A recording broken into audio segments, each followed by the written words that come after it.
August 2013, a military training ground on the outskirts of Pyongyang.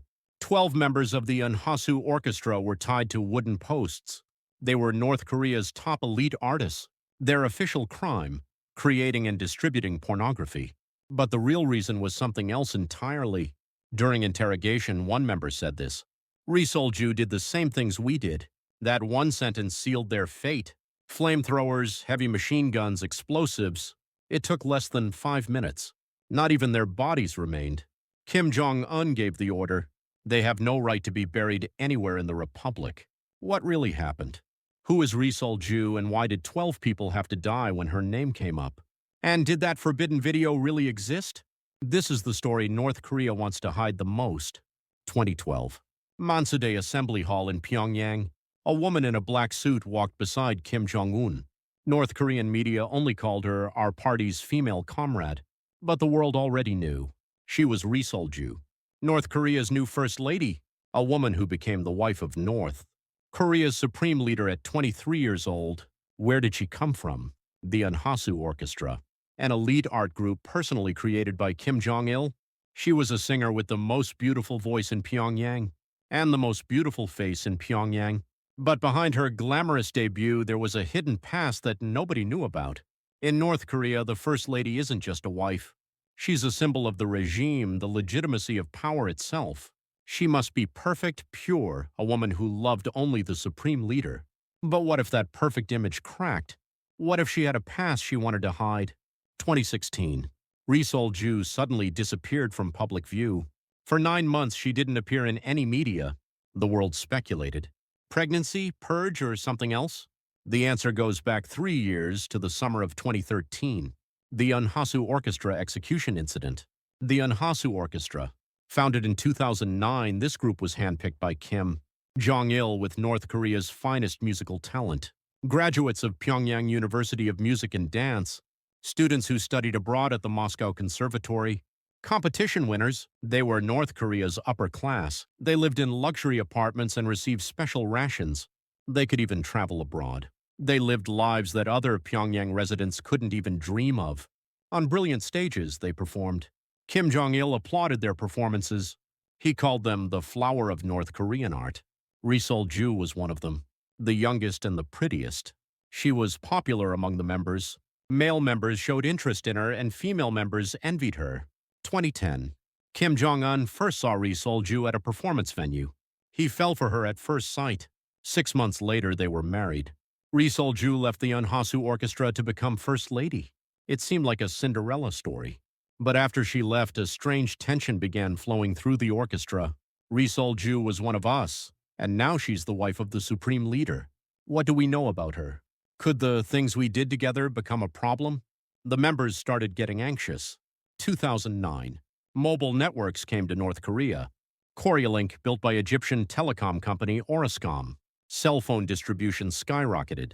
From 100,000 in 2009 to 2 million by 2013. Phones with cameras spread too. North Korean authorities tried to control it. But inside the art groups, it was different. They were the privileged class. Security checks were looser, enforcement was lighter. Members started filming private videos, party scenes, drinking scenes, men and women dancing together, and more private, more explicit scenes. At first, it was just for memories. It'll be fun to watch this later. It's just between us. But someone had a different idea. What if we could sell these? In North Korea, these videos had tremendous value. North Korean citizens were starving for the outside world. Forbidden content sold for even more. One member contacted a Chinese broker. "I have videos. Want to buy them?" The broker asked for samples. The member sent a few seconds of footage. The broker immediately responded, "I'll buy as many as you have." The deals began. When one member sold, others sold too. Like a competition. Hundreds of thousands of North Korean won, tens of thousands of Chinese yuan. That was equivalent to 10 years' salary in Pyongyang. The videos spread to China, South Korea, and Japan. But they didn't know. Those videos would eventually cost them their lives. July 2013. A tip came into North Korea's State Security Department. Chinese police had seized North Korean pornography and traced it back to its source, the Unhasu Orchestra. The state security moved immediately. Early August, members' phones and computers were confiscated all at once, without warning. Security agents raided the dormitories at dawn. Members were dragged out in their pajamas. What's going on? What did we do wrong? Security didn't answer.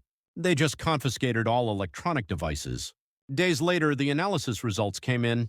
Hundreds of video files, thousands of photo files, and message records with Chinese brokers. The evidence was clear. Mid-August, 12 members were arrested, dragged to state security interrogation rooms. The investigation began. For the first few days, the questions were simple. Who filmed it? Who did you sell to? How much did you get? The members answered honestly. The evidence was there anyway. They couldn't deny it. They thought, we'll probably get re-education and be released. At worst, we'll be exiled to the countryside. But as the interrogation deepened, the questions changed. Does Comrade Risol Ju know about this? Did Comrade Risol Ju participate in these parties? Is Comrade Risol Ju in any videos? The members were confused. Why was Risol Ju suddenly being brought up? One member carefully answered. Comrade Risol Ju left in 2010. These videos were filmed after that. The interrogator shook his head. Don't lie. We know everything. You partied like this when Comrade Risol Ju was there too, didn't you? The member hesitated. Should they tell the truth or deny it? The interrogator threatened. If you're honest, you can live. If you lie, even your family is in danger. The member broke down. Yes, we did it back then too. Comrade Risol Ju lived in the same environment as us. She had boyfriends, went to parties, did the same things we did. Other members gave similar testimony. Risol Ju was popular. All the male members liked her. We drank together, went to karaoke together. One member was even more specific. We all know who Risol Ju dated. It wasn't just one or two people. State security recorded every testimony and reported it to Kim Jong Un. Kim Jong Un was furious when he read the report. The problem wasn't pornography. The problem was Risol Ju. Her past was in danger of being exposed. Kim Jong Un called the head of state security. Are there videos? Videos with Risol Ju in them, I mean. The security chief shook his head. No confirmed videos exist, but according to the member's testimony, Kim Jong Un raised his hand to cut him off. The testimony alone is enough. This needs to be completely buried. The security chief understood. What should we do with the members? Kim Jong Un answered coldly. Get rid of all of them. Leave no trace. These people never existed in the first place. August 21st, the final order came down. Summary execution. Not even a public execution, a secret execution. Without anyone knowing, without any trace. Late August 2013. Overcast weather.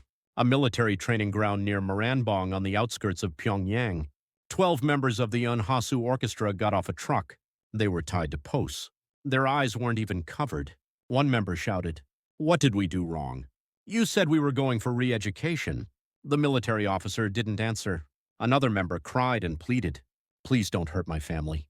It's my fault, just punish me." One female member was praying, "General, please forgive us. We won't do it again." But it was useless. The order had already been given. Execution preparations were complete.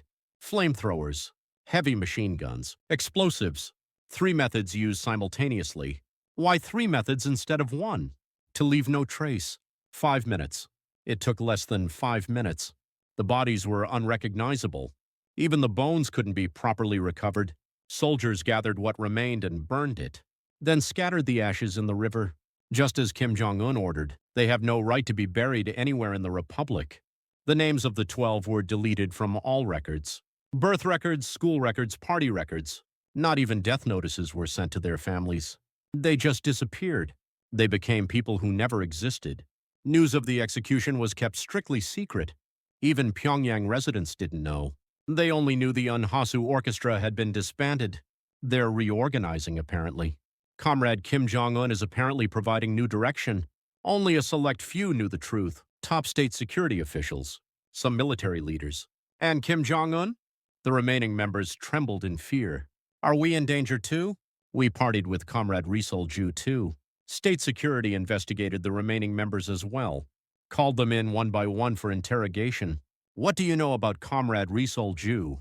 Who was Comrade Risol Ju close to? Do you have any videos or photos? The members denied everything. I don't know anything. I wasn't close to Comrade Risol Ju. I don't have anything. State security confiscated all electronic devices again, computers, phones, even old cassette tapes, to find any possible evidence. In the end, no additional evidence was found. There were no videos with Risol Ju, or they'd already been completely deleted. September, the Unhasu Orchestra was officially disbanded. The remaining members scattered.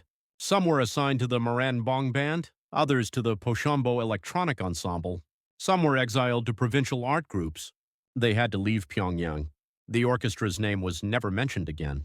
The brilliant stage Kim Jong-il loved was erased from history. After the executions, state security also investigated the members' families, parents, siblings, even relatives. They were classified as families of revolutionary traitors. Some families were sent to camps. Some were forcibly relocated to the countryside, permanently exiled from Pyongyang. One member's mother didn't even know where her son had gone.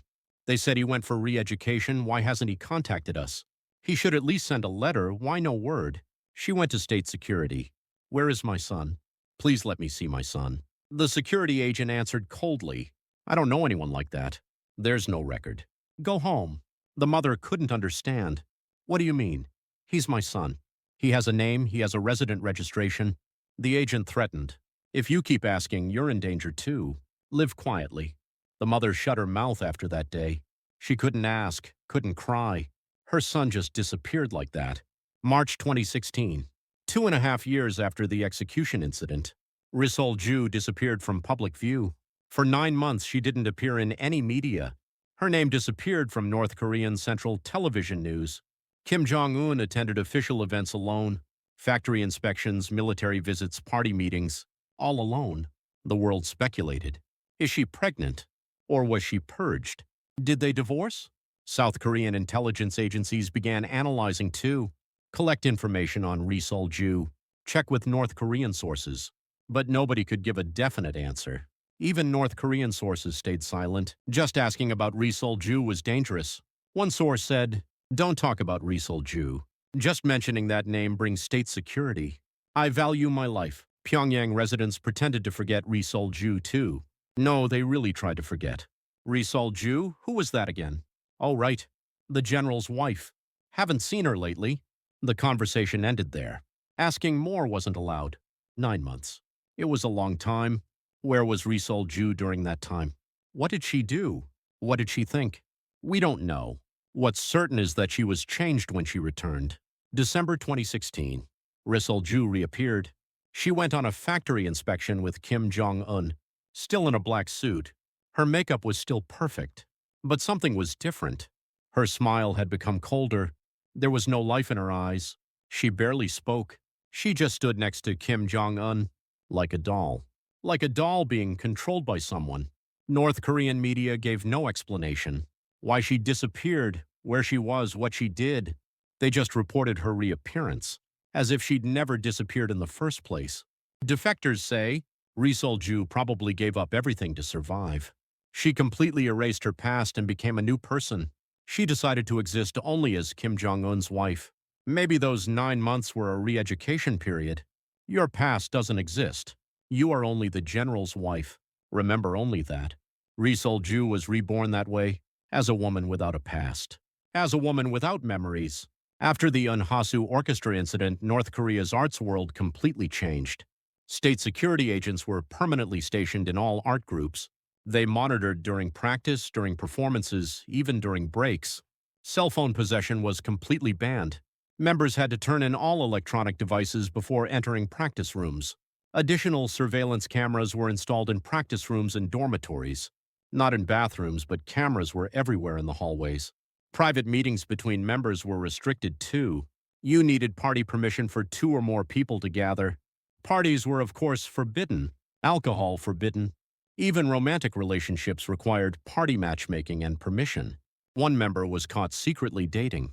Both were exiled to the countryside. For lacking revolutionary spirit, North Korea's arts world went back to the Kim Il-sung era. Or maybe it got even worse. Members couldn't even breathe properly. What did we do wrong? We just want to do art. But nobody could complain. Everyone knew what happened to the Unhasu Orchestra members. And stories about Risol Ju became North Korea's ultimate taboo. Mentioning her past. Recalling her Unhasu Orchestra days.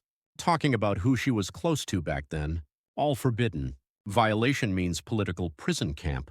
One resident allegedly said while drunk, Rizal Ju was just a singer back then. She was the same as us. The next day, he disappeared. His family disappeared too. After that, nobody mentioned Rizal Ju's past. Even defectors hesitate to talk about Rizal Ju. Their families still in North Korea could be in danger. One defector said in an interview, "I can't talk about Rizal Ju. My family is still in North Korea. Just mentioning that name puts my family in danger. It's that sensitive an issue." In 2025, Rizal Ju still stands beside Kim Jong Un. She attends official events, smiles, waves. She became a mother of 3 children. She plays the perfect role as North Korea's first lady, but her eyes are still empty, as if she has no soul. At night, what does she think about? Does she recall her Unhasu Orchestra days? Does she think about her executed colleagues? If I hadn't become first lady, would they be alive? Did they die because of my past? Or does she try to forget everything? There is no past. I'm only Kim Jong Un's wife. Just remember that. Only that. We can't know. She's staying silent. She'll stay silent forever. That's how she survives. So did everything really disappear? Does that forbidden video really not exist?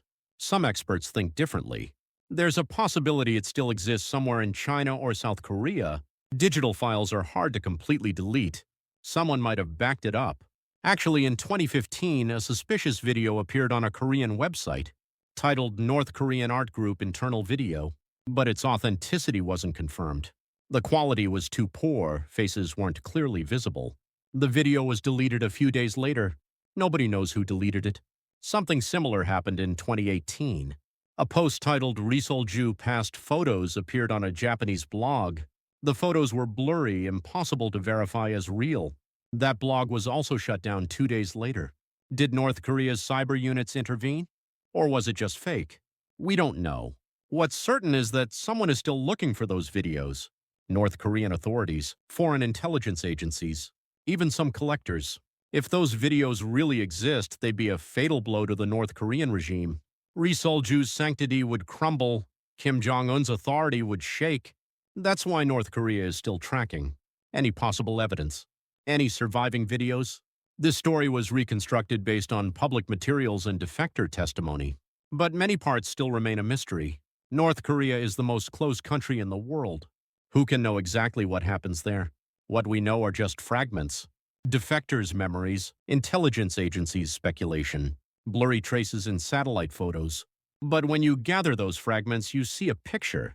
The cruelty of power, the violence of the system, and one woman's long silence. Rizal Ju survived, but her past died. The Unhasu Orchestra disappeared, the members were executed, all records were deleted, at least officially. But the truth will be revealed someday. Someday when North Korea changes. Someday when that system collapses. We'll find out what really happened. What was really in Rizal Ju's past. Whether that forbidden video really existed. Until that day, we can only ask questions. Is Rizal Ju really okay? Is she free? Or is she still trapped in a prison, an invisible prison? A prison called Forbidden Past. Truth doesn't disappear. It's only buried. And someday it resurfaces. This is the Rizal Ju X-Files. An unfinished story. A mystery still unfolding.